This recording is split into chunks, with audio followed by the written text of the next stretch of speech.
Morning, ladies and gentlemen. Thank you for being with us this morning for our board briefing. This time, Mr. Superintendent, do we have any public comments or presentations? Yes, ma'am. We have Steve, who is presented to the board before regarding the tax exemption, and she's coming back with some more information. Good morning. I was on the agenda. I filled out the form on March the 19th to be placed on the agenda to speak to you again about senior tax exemption. It's not on today's agenda, so I'm respectfully requesting that I be notified when it will be on the agenda, and then I will come back and speak on the topic. Pardon me? We have it for the agenda. It's not on the public agenda, but It is on the agenda? Yes, My mistake. Yes, ma'am, you have 10 minutes. Okay. On May the 3rd of 20, pardon me? No, I think if it's not on the agenda, then you can't speak about it, if you have not asked to speak before the meeting. But since you asked to speak before the meeting, you can speak on any topic, whether it's on the agenda or not. I think I misunderstood you. You're allowed to speak. You're allowed to speak. 10 minutes. It's not the topic you're speaking of is not on the agenda, but that's okay because you requested to speak before we had published the agenda. So you are perfectly allowed to speak on the topic. Mm-hmm. We won't be discussing it today, and then if you want to speak when we are discussing it, we can notify you. May I come back then when it is on the agenda? Yes, ma'am. Okay, ma'am. thank you. Yeah. But you don't want to speak about it? No, I'll wait till it's on the agenda, and then I request that I be notified when it is going to be on the Okay. agenda. Yes, Thank you. okay, Yes, ma'am. all right. Thank you.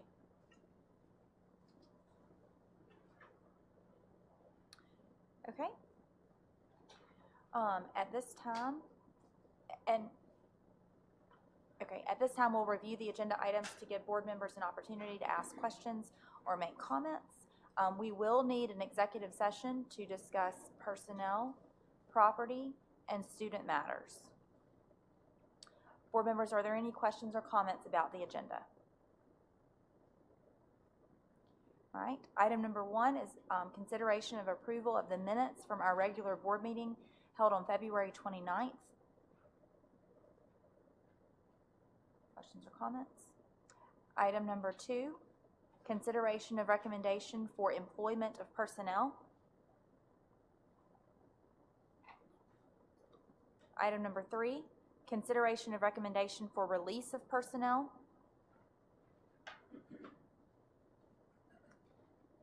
Item number 4, consideration of recommendation from the Finance Committee to approve the replacement of walk-in coolers and freezers from School Nutrition Services. We do have a comment on that, Okay. Madam Chair. This bid was conducted a couple of months ago, and had a confusion in the bid opening. We had a vendor, one of our employees from Logistical Services, deliver the packet to the bid room where they opened the bid request, and it was after the deadline. And so the person in the room said the bid was late. Upon research after that, we learned that he did deliver it to an employee in Logistical Services prior to the deadline. That employee gave it to another employee, and then that employee took it to the bid room, and that's why it was beyond the deadline. But the gentleman who submitted it to us, he gave it to a Dougherty County School System employee from Logistical Services prior to the deadline. Okay. And so I want to make sure we clarify that. Okay, and that was the winning bid, or? Yeah, that ended up being the winning bid. That was he was not the low bid. The low bid was another company who did not have experience in K through 12. So upon speaking with Ms. Strozier and checking references, they opted to go, the best value would be the vendor who has the most experience with K through 12. They checked with references throughout the state of Georgia, and all the references came back satisfactory. They were glowing references, in fact. And because it's more than just a freezer cooler, you think you have to get a freezer cooler, put it in and leave it, and that's it. Actually, this is, you have to have some concrete poured and some other things associated with the installation of the cooler, and some things unique to the standards for K through 12 freezer coolers. So they opted to go with the second lowest bid, who they felt was the best value, have the best experience in K-12 freezer installation. Okay. I want to make I explained that because it wasn't Right. cut and dry. Mr. Youngblood? Yeah, just a quick question. Star, was there any consideration given to possibly breaking out some of the separate bids on the different freezers? Well, Or is it just a maintenance? yeah, well, we spec. We had a standard that was spec'd, and we allowed for alternates, and we requested that they provide the specs for any alternates that were submitted, so we could compare them to make sure they were equals. And so, for maintenance purposes, it's easier to standardize the type of coolers that you have, so that when you have the person repairing and doing maintenance on them, they don't have to look at different models and different parts. You can use the same parts based on that model. I just noticed a real wide range. Right. Okay. Item number 5, consideration of recommendation to approve the following consent items. 5A, fundraising request, and 5B, out-of-state request. Item 6, consideration of recommendation to approve the resolution authorizing individuals to act on behalf of plan with SERC.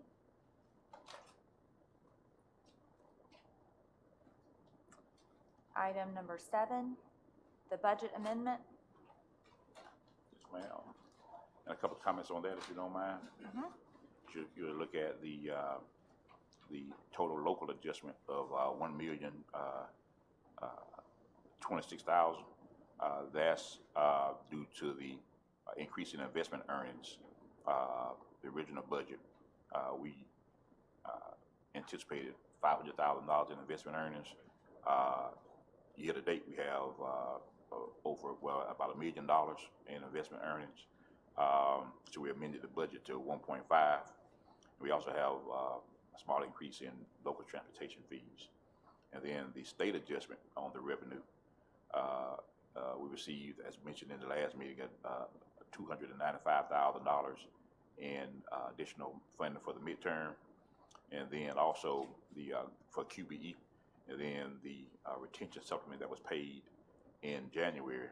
That's about $1.5 million. That's also included in the revenue. Then we had also additional $200,000 in state grants. So those are the differences between the original budget and the proposed amendment.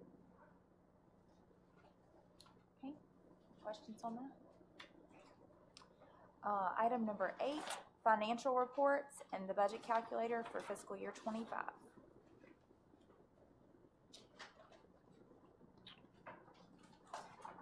Okay, item number 9, any committee reports? And item number 10, Mr. Superintendent, are you ready to deliver your report? Yes, ma'am.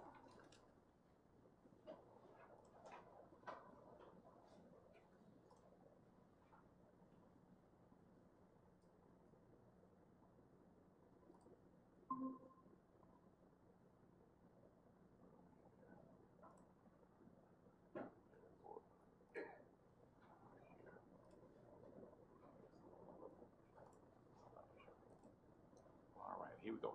Superintendent's report for March 28th, 2024. First, want to congratulate our board. Is belated Board Appreciation Week. It was the second week in March because we didn't have a meeting the second week in March. So this is our opportunity to show our appreciation, and we typically have a lunch for you, and it's out here. But since it was it's usually the last board meeting of the month, so since we had our lunch, a special lunch catered for our board to show our appreciation. And I know it's not enough to show how much appreciation for the work that you do, but we certainly want to let you know that we appreciate what you do in support of the students first, and also the faculty and staff of the Dougherty County School System.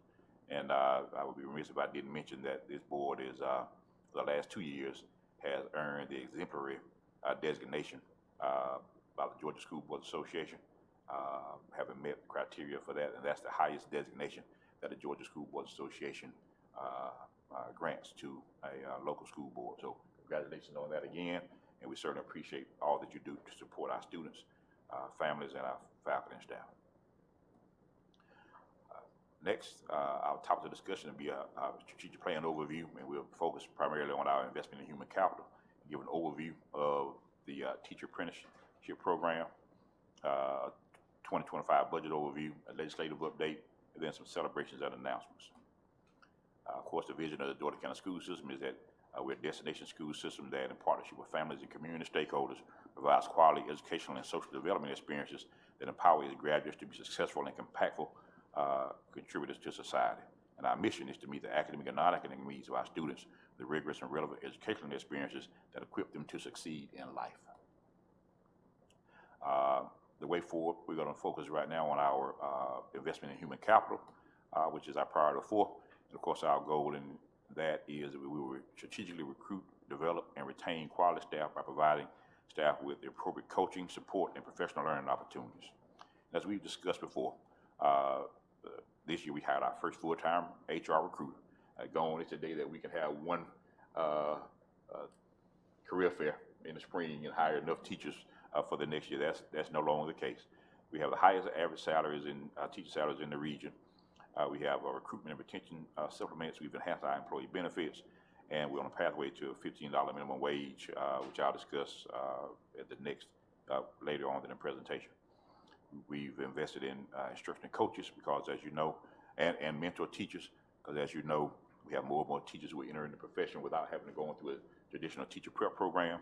So they may have content knowledge, but in terms of pedagogy, they are lacking. So our instructional coaches and mentor teachers serve a vital role in the retention of teachers, particularly those who have teaching as a second career. Then we have our leadership development activities because, as you know, we believe everything rises and falls on leadership. So we have in-house leadership development programs where we develop aspiring leaders and assistant principals, as well as aspiring principals who are currently high-performing assistant principals. And then, of course, the Dougherty County School System is the first U.S. Department of Labor registered apprenticeship program for K-12 teachers in the state of Georgia. And that's a big deal because, as you know, the teacher pipeline is not as robust as it once was. We're graduating as a state fewer teacher education majors than ever before. And the teacher vacancy challenge has increased over the years. So as we looked at innovative ways to address our teacher pipeline challenges, Ms. Allison led the way in establishing our first teacher apprenticeship program. And so you've seen some of these slides, but we have some additional information. Our goal is to implement sustainable talent systems for the Dougherty County School System. And it's going to, the registered apprenticeships, finishing that last mile, we have a scope and strategic planning, related training and instruction, staffing, funding, and recruitment, operational structure, training, and then program implementation with a target date of fall 2024. These are active talent acquisition strategies that we have. Our teacher interns that we initiated a couple of years ago with Auburn State University, Georgia Southwestern State University, our charter waiver teachers going through Mercer as well with the Generate program, which I'll talk about a little later as well. Going through TAP with our Southwest Georgia RESA, our virtual teachers, live stream teachers using Elevate K-12, and our international teachers using contracts with companies who provide teachers who are not U.S. citizens, but who are certified to teach in the United States and in Georgia. Then we've identified other strategies, high school education and tech pathways, a parallel teacher pipeline, and degree paraprofessionals. They engage in content coursework to meet charter requirements and earn certification or credentials. The framework for our teacher apprenticeship program is as follows. We have on-ramps. You can start with fewer than 30 hours. That's on-ramp 1, on-ramp 2. At least 30 hours, but less than 60 hours. And on-ramp 3, at least 60 hours, but less than or fewer than 90 hours. And then if you have over 90 hours. and those are different on-ramps, and there you get different responsibilities, and there's a different timeline for each of those on-ramps. Starting with the apprentice program, where we have the on-ramp number 1, where we have some of our students assisting in our elementary schools and pre-K program, all the way through level 4, ramp 4, where you have 1 year left, and you actually serve as an intern or an apprenticeship under the supervision of a master teacher. And the pay structure for each on-ramp that we're considering is you come in at the apprentice level 1, then it'll be a $15 pay, serving as a teacher and assistant. That'll be about $23,000 a year. And then once you go to the next level, you will get an increase in pay to $16.50, which would be $25,000 per year. Level 3 will be $18 an hour, or $27,300 a year. And then apprentice level 4 will be $30,000 a year. All those on teacher contracts, 190-day contracts. And then, as you know, right now, what we're proposing for the 2025 fiscal year is that starting teacher pay with a bachelor's degree in Dougherty County will be $47,500. So you get an incremental increase on at each level of the apprenticeship. And then, of course, when you move from level 4 to be a full teacher, you'll get more than a 50% increase in your pay. But that's with a bachelor's degree. That's with a bachelor's degree, yes, ma'am. And that this program will allow you to get your coursework, earn your coursework, while also getting experience in the classroom at different levels. So when you become an apprentice at level 1, you'll do some of the basic things that a para might do. And then as you go to a level 2 apprenticeship, after you got a year of experience, you gradually get more responsibilities to assist teachers in the classroom. And then when you become a full apprentice, you'll have a classroom that you'll be the primary teacher of record, and you'll be working under the supervision of a master teacher who provides you with guidance. And when you complete that program, the 5th ramp is you're a full teacher, fully certified teacher in the Dougherty County school system. And you'll also have, at that point, 4 years of service credit in teacher retirement. So it's a unique program, first in the state of Georgia to do this, and we're looking forward to launching this in the fall. I don't think I put the calendar in here, but I believe Ms. Allison plans on releasing the job announcement tomorrow. Or today, okay, today. I thought it was the 29th. Is there an application? Yeah, it'll be application process just like a regular employee, but it'll be for teacher apprenticeship. You'll put what ramp you're going to be in, and we're going to have several meetings. This is new. We have several community meetings, and we're going to start with our current employees who are paras, or employees who have degrees that are not working in the classroom, and then we anticipate having about 25 this year. We want to target about 25 this year, and then move and ramp it up in the future years. So this is going to be a program that we believe is going to be sustainable. It's going to certainly help those who have an interest in being a teacher, but who to date have not done the things they need to do to be a teacher, like getting a degree. If you're working full time and you don't have time to go back to school, or you're not making a lot of money, and then you may think it's a barrier, you're not able to go back to school and get your degree. This will provide them with an opportunity to go back to school, get a degree, get experience in the classroom. So unlike a teacher who goes through the traditional program, a teacher prep program, you walk into the classroom, never having been in the classroom before, you get kind of surprised by what you see. By the time you become a teacher of record, and this through this process, you have 4 years of experience in a classroom, gradually progressive experience rather, and you're getting paid. And so we think that'll help with retention as well. For sure. Madam Chair, Yes, ma'am.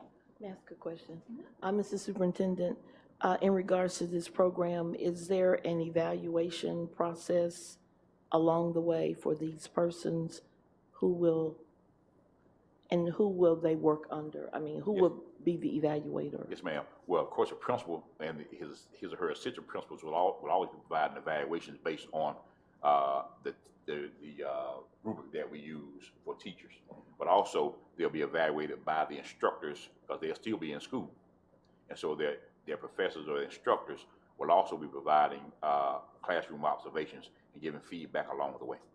And the master teacher with whom they'll be working will also be providing support, coaching, and guidance throughout the year as well.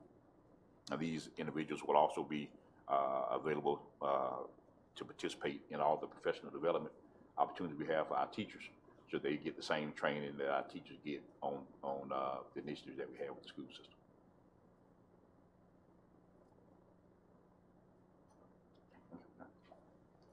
Madam Chair, Yes, ma'am. I'd like to ask whether or not the scholars of our school system have access to a pathway to educators. My question is whether or not the scholars in our school system at middle school and high school have pathways to becoming educators. Yes, ma'am. If you go back to the strategy we've already identified, Right. we have a teaching as a profession pathway. Right. And we have at 4C Academy and a high school, and those teachers or those students go through a teaching as a profession pathway. They learn the basics of what it takes to be a teacher, and in their junior and senior years, they have an opportunity to actually work in our classrooms. Right now, we don't have it in middle and high school. We only have it in pre-K and elementary because of the ages. Right. And we have several students through the Georgia Power funding that we received. They have paid internships in our schools right now, and we hope that those students will continue their desire to be teachers, and we'll provide them with opportunities to serve as paras or teaching assistants through this program, as well as if they go back to a traditional pathway, we provide them with opportunities to come work for summer school during summer school to maintain that relationship with the school system. Thank you so much. Yes, ma'am. For the review. And the next step that I did not talk about is our teacher cadet Yeah. program. We're going to start as early as elementary school, talking about the benefits of being a teacher and having people that want to be teachers and have them go through exercises and things of that nature to build excitement Thank you so about much. being a teacher. Yes, I ma'am. That's the appreciate next it. step in this phase. We talked about the on-ramps. We talked about the pay associated with the on-ramps. Again, these are proposed. You'll see them as we develop the budget a little more deeply. And then exploring funding opportunities.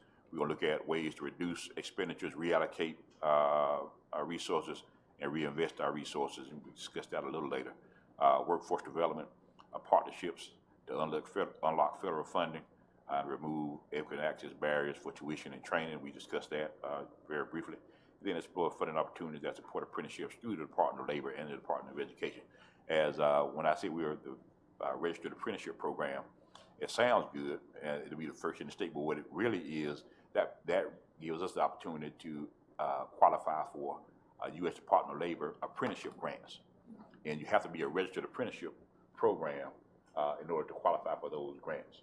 So by getting that designation, we have the opportunity to go after those grants and secure those grants. And when those opportunities present themselves, we're certainly going to go after them. You know, we mentioned before we've received about $35 million in outside grants, competitive grants, in addition to the state grants we received and the Title I, Title II grants we received. Competitive grants, about $35 million over the last 7 years. And we plan to add to that because although we know the state does a good job of providing funding for education at the basic level. Basic is not enough, and we need to do more. And so these initiatives that we have, the state does not fund those. So we try to use our entrepreneurial spirit to find funding that's available to support those targeted areas. And we have done a good job of that so far, and we're going to continue to do that as we move forward. These are our partners: Albany State University, Georgia Southwestern, Mercer, and Albany Tech. That's it on that program. That's a pretty small. Let's see if I can.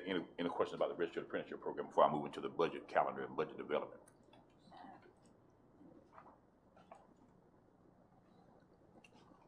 And I don't know if you can see that. So I didn't realize it was going to be that small. It does provide an overview, and I provide you a hard copy. The Finance Committee saw this during the last meeting, but it looks at the budget calendar where we provide our budget assumptions and had our budget meetings. Yeah, it is on item 8. That's right. It is in your book as well in item 8. We had our staff allocation meetings with our schools and departments last month and this month. Of course, we just did our QE midterm adjustment. We had our Finance Committee meeting, as I alluded to look at our budget overview and some challenges we have. We're going to continue to monitor the legislative process. And we'll discuss those items that relate to K through 12 education a little later. We hope to receive our tax digest information from the county next month.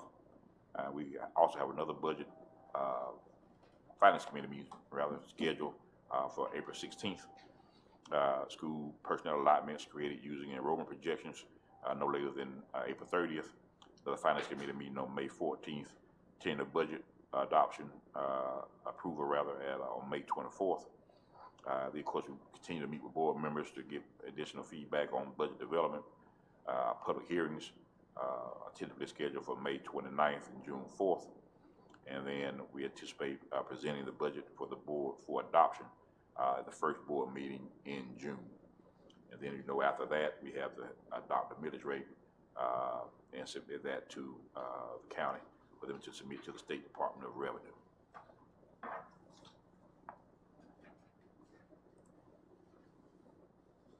A couple of things that might want to consider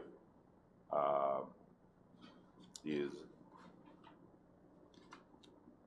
our millage rate is 17.993. We rolled that back, I think 6 times over the last 7 years. Our enrollment projection for 2025 is 12,718. That's for our FTE. A couple of challenges that we're going to have. Our teacher retirement rate, employer match rate, is going to increase about 0.8%. And it doesn't sound like a lot, but when you're talking about a payroll of 90 million, then it is a lot.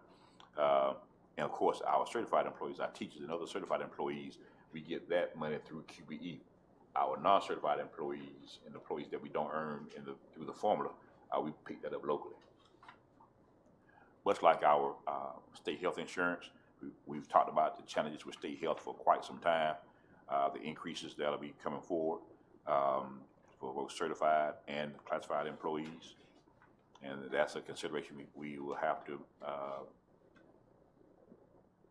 deal with as we develop the budget looking forward. Of course, the budget recommendation from the governor is another increase in teacher pay for $2,500, increased funding for transportation,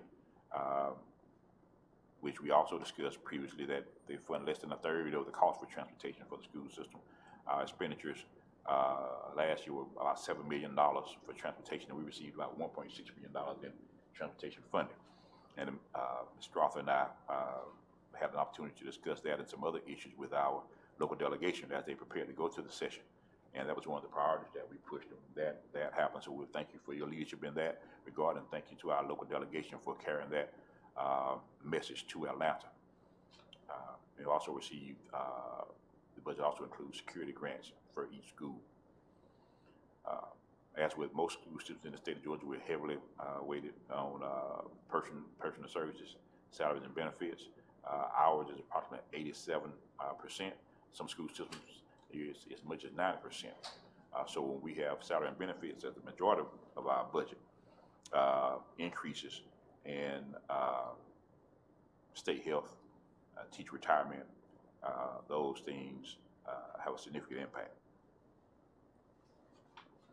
And again, that's small, but you can look in your I don't think this is in your book. This came from the Finance Committee.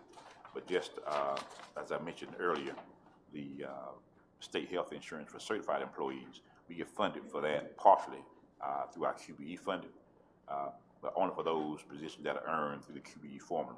For those that are not, we pay for locally. And so for 2024, the portion of the certified staff that we don't get funded for is about $570,000. We anticipate with the increase in premium in the employer match for 2025, we anticipate that going up to about $676,000.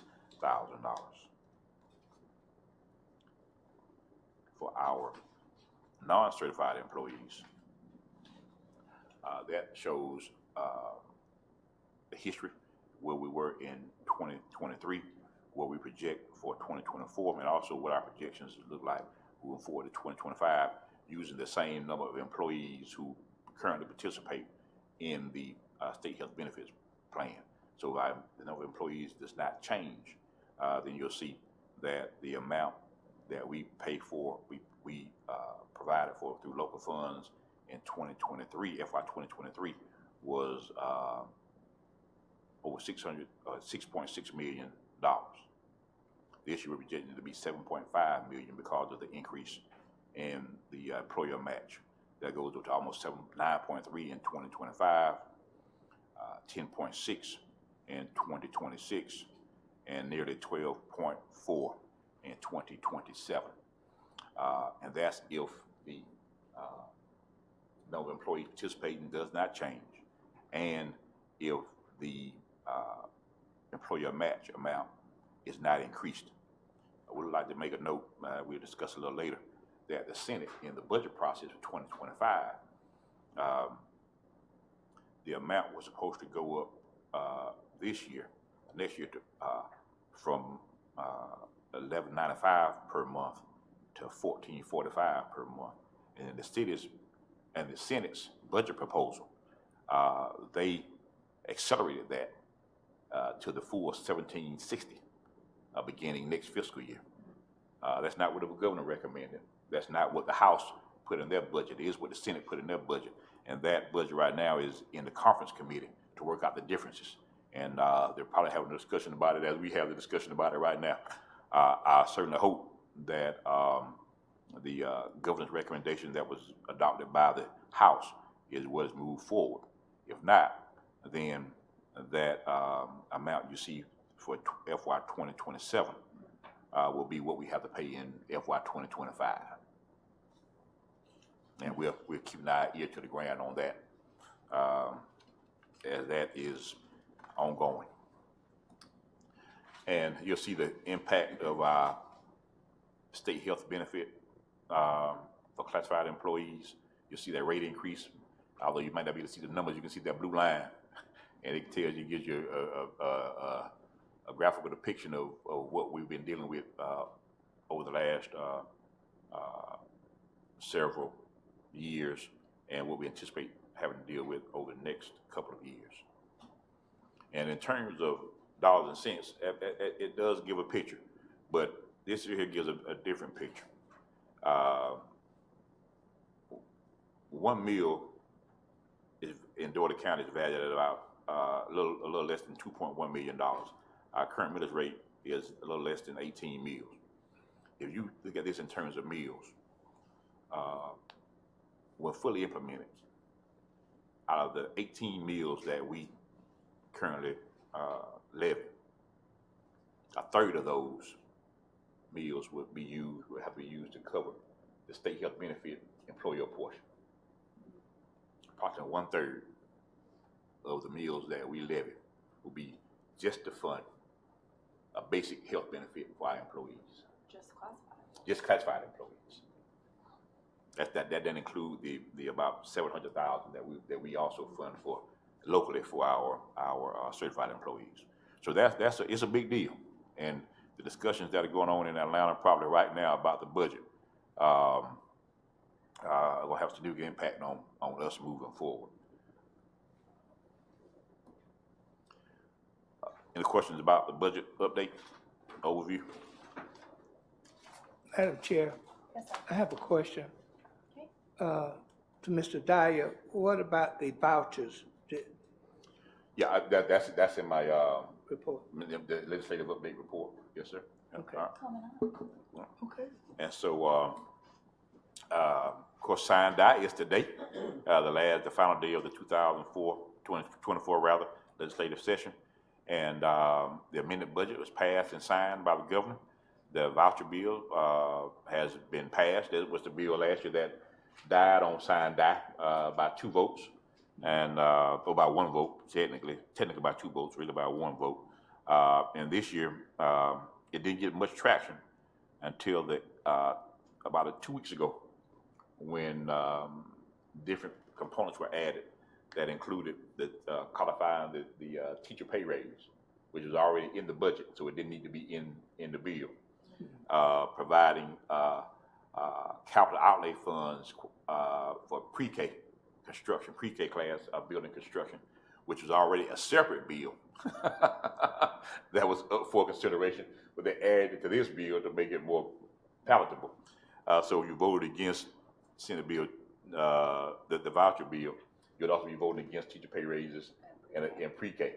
And so it was some more bills that were added to it. And so it did pass the House this year, and then it went back to the Senate because of the changes that were made, and it quickly passed the Senate. Has not yet been passed by the governor.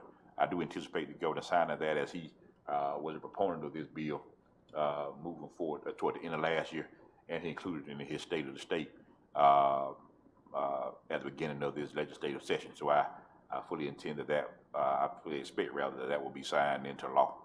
And so that will have an impact on school systems throughout the state.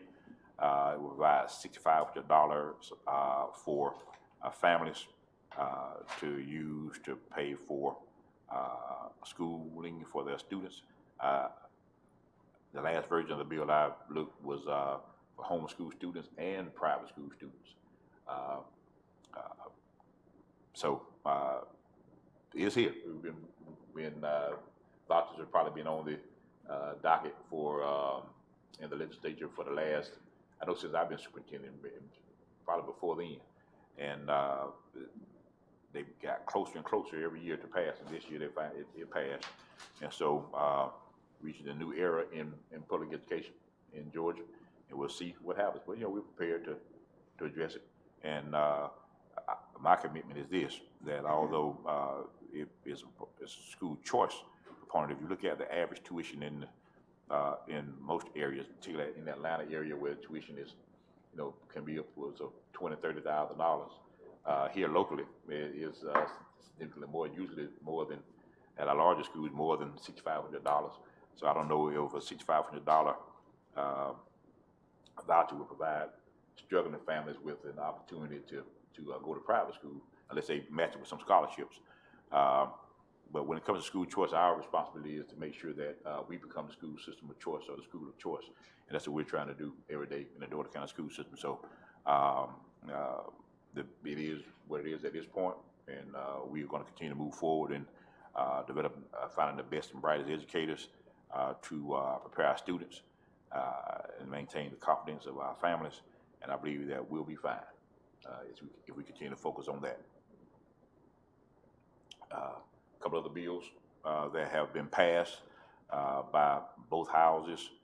It's House Bill 11, but by at least one house, rather. House Bill 1122 establishes funding for principals and superintendents for charter schools, but it also added a single score for the CCRPI. As you know, I've given updates, and we talked about the fact that this new CCRPI, it does not give a single score. It gives a score for content mastery, a score for progress, a score for closing gaps, a score for readiness, and then for high schools also graduation rate. And so to look more like a report card and to break down the complexities of the CCRPI and not have it summarized in a single score. There has been some discussion about the benefit of a single score, keeping those components, but also having a single score so parents can get a snapshot of the effectiveness of a school. So that's included in House Bill 1122. It has passed one chamber, and I don't know where it's going to go with the sign. There's going to be a lot of activity, probably a lot of activity going on right now, the last day of the session. House Bill 51 allows school systems to provide alternative vehicles of 8 passengers or less or fewer so we don't have to take small groups in school buses that are designed to carry 60 people. We just talked about the budget. House Bill 916 is the actual bill. And the biggest concern right now for school systems is the classified healthcare cost recommendations that the Senate passed. And that's to accelerate the match to the $1,700 per month, which is accelerating that by 2 years.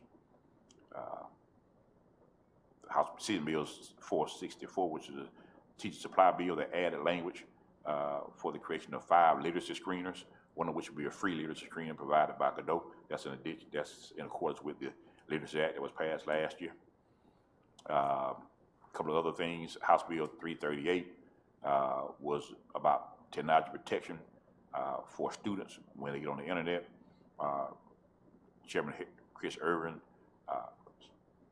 introduced that bill. They added a reduction in the age for students going to a completion school from 18 to 16. House Bill 1104 started out as a bill dealing with the mental health of student athletes, and that got a lot of traction. You had several bills that did not get traction, and so language from those bills that didn't get traction were added to House Bill 1104, and now it deals with things that are not related to mental health of student athletes. And so I don't know if that's going to kill that bill or not, because the language that was added was not very popular. And so they added it to a popular bill to try to get it passed. I don't know if it's going to work, but that's that. Then also a couple of tax bills. House Bill 1022 allows for local legislation for an option of homestead exemption when the value increase exceeds inflation, and also House Bill 808 tangible personal property exemption arises from $7,500 to $20,000, and I think that was submitted by Representative Chokas out of Sumter County. As a brief overview of those bills, there are links embedded with the bill, language of the bill in there, and if you have any questions, I'll be glad to give you what I know about any of those. If not, we'll move to our celebrations. And we have the Social Studies Regional Fair. There we total 14 student projects, and that will advance to the state competition from Dougherty County on April 13th in Kennesaw, Georgia. Sierra Lunsford, who was Golden Tornado senior, the only senior on the Monroe team, signed to play with Chattahoochee Valley Community College in Phoenix City. Congratulations to her. Speaking of our investment in human capital, our Leadership Academy graduates, they completed that program, was it Tuesday? And we had a good group of aspiring assistant principals to complete that program. We're pleased about that. The leadership pipeline is important. And then the DCSS we did shine at the Kiwanis Art Show. Madeline Vasquez won first place for Best in Show. Samira Austin won third place for Best in Show. Was not pictured is that we won several awards. Dougherty High did extremely well, winning double-digit awards. Monroe did well. Westover did well also. I'll provide that to you in an email, and we probably will provide all those awards probably at our April meeting to make sure they get their time to shine as well. Westover student earned Statesman Award at the Family Career Community Leaders of America Leadership Conference. Mr. Davis took and passed the Statesman exam, which is a competition where students were given 50 questions and must score 86% to earn the Statesman status. And those who earn this credential are recognized on the stage at the conference and are awarded the esteemed Statesman Award pin. So congratulations to Mr. Davis of Westover High School. Also Westover High School, Miss Peyton Bush. We say senior. Is she a senior or a junior, JD? Well, she's a student at Westover. She's a senior or a junior. I thought she was a junior, but she may be a senior. We say senior here, so that's probably right. But she was a finalist in the Governor's Honors Program You know, that's one of the most prestigious residential summer programs for intellectually gifted students in the state of Georgia. She'll spend 4 weeks this summer at Georgia Southern University as a Georgia Honors, Governor's Honors Program finalist. So congratulations to her. Then finally, get ready. This is the last day. Tomorrow is the last day before spring break, and of course, we invest in the social and emotional awareness of our employees through our DCSS moments, and we're going to have a spring break kickoff at the River Aquarium tomorrow at 6 p.m. We'll have food, non-alcoholic beverages, and some music and some fun. Teachers and other employees in the school system have had a challenging time this year, and as they do every year, it's a challenging job. So we try to do things, try to do at least every other month, if not monthly, to give them an opportunity to let their hair down, fellowship with their co-workers, and what better time than the last day of work before spring break to kick off your spring break with a nice social event. So we'll be doing that starting at 6 o'clock tomorrow evening. And not on here, I just found out from Principal Sanders that, you know, last year we started our esports program at Dougherty High School, first esports program in Dougherty County. And they did well last year, but they didn't make the playoffs. We just found out yesterday that the esports team in Dougherty High made the state playoffs in their second year. So those students are excited about that, and I'm excited for them. And we really look forward to seeing them perform in their element. And also, that's not included on here, the First Robotics. We have an Albany event. We've had an Albany event for the last 4 or 5 years, I think, and that kicks off tomorrow. The 4C Academy Commodores are the defending champions of that event, and they'll be looking to defend their title. Westover and Monroe and Dougherty, we're looking to take them down along with other teams from other districts across the region as far away as Atlanta will be down here over the weekend competing in the robotics tournament. So that's also something that you may want to stop in and visit tomorrow or Saturday. And that's it for my updates. Again, we appreciate what you do for us every day. The students certainly benefit from your leadership and your willingness to make investments in their future. So thank you very much. Any questions or comments regarding my report? Madam Chairman, Yes, sir. Reverend Bush? may I? Yes, sir, please. First of all, I want to thank the board for allowing me to be a part of this meeting. I'm at a funeral here in Atlanta for one of my members.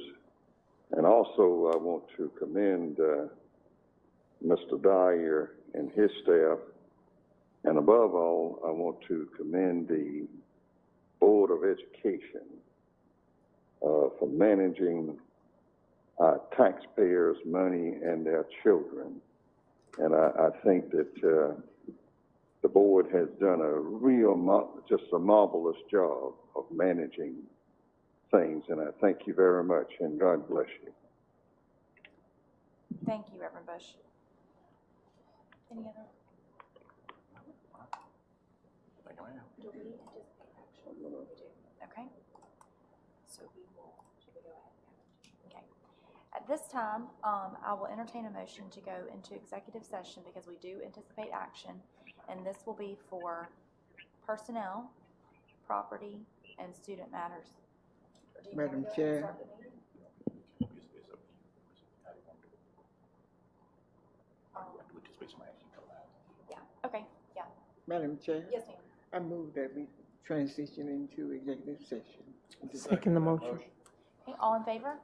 Aye. Any opposed? Okay, we're gonna call the meeting to order first, and then we will go into executive session. All right. At this time, would everyone please stand for a moment of silence and the Pledge of Allegiance?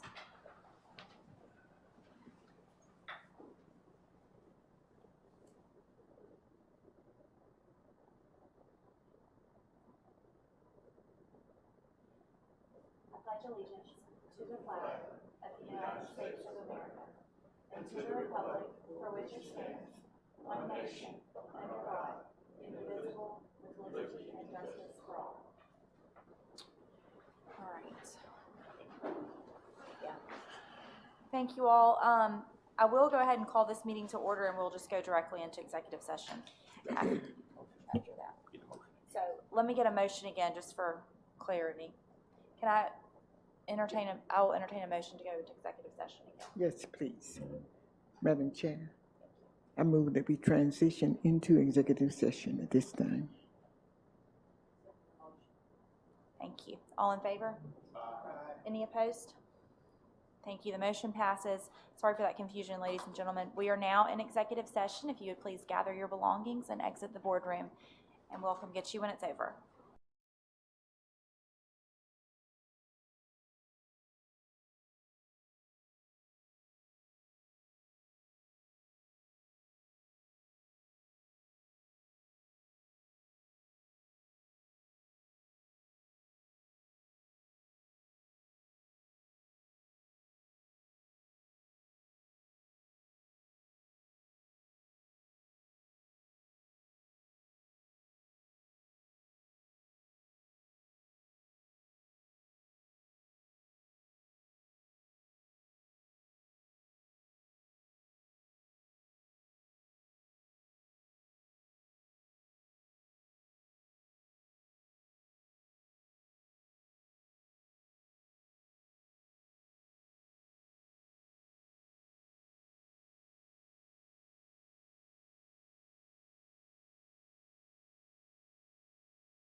welcome back. Thank you for your, We don't make a motion, we have executive session. we did. Oh, we did? Okay, quick. Oh, I have to do it in here. We don't, No, we don't, okay, no, we're good. Okay, at this time, we will, do we need to pull out the budget? Okay. At this time, I will, and are there any, I'm sorry, y'all, I'm regaining my thoughts here. Do we have a motion to adopt the Madam- agenda as amended? Madam Chair, Yes, ma'am. I move that we adopt. That's to include the personnel addendum. It's gonna include, yes, ma'am, it's gonna include the personnel addendum, and that's it, yeah. A second. Okay, all in favor? Aye. Any opposed? The motion passes, and the agenda is adopted. Do we have any changes to the minutes from the February 29th meeting?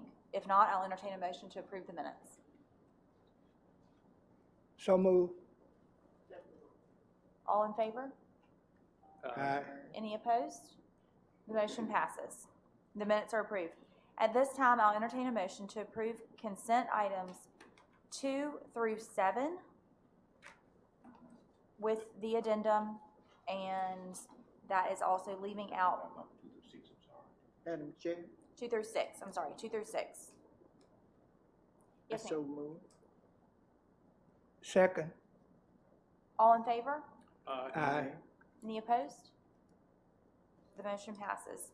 At this time, I'll entertain a motion to adopt the amended fiscal year 2024, no, okay, budget. So moved. Second. Okay. All in favor? Aye. Aye. Any opposed? Motion passes. All right. Are there any other business items to attend to? A couple announcements. The Boys and Girls Club of Albany Steak and Burger Dinner is tonight, beginning at 6 o'clock. The First Robotics is at Albany Civic Center this weekend, and the DCSS Employee Spring Break Kickoff, a DCSS Moment event, is Friday at 6 p.m. I will entertain a motion to adjourn the meeting if there's nothing further. Madam Chair, Yes, ma'am. so move. Second. All in favor?